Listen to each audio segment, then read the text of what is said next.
দেখতে আসলাম কেমন ধান লাগাইছে সেইগুলো দেখতে আসলাম, পরিচর্যা করতে আসলাম, পরিদর্শন করতে আসছি। এই সব জমিনে কি পরিমাণ ধান হইব সেইগুলো একটু ওজন করতে আসলাম। খালি ধান আর ধান দেখেন। একটু পরে যাবো ভুট্টা খেতে, সেটা দেখামো আপনাদেরকে।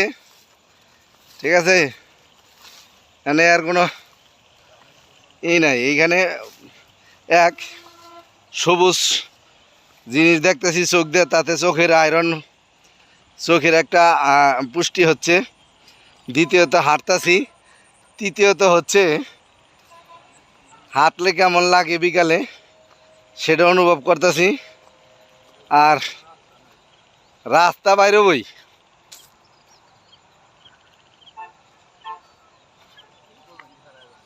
কেদো না, কেদো আছে। এই যে দেখেন ড্রেন, পানির ড্রেন। ঠিক আছে, দেখেন এই যে পানির ড্রেন। কত সুন্দর! আহ আহ আল্লাহর দুনিয়া কত সুন্দর।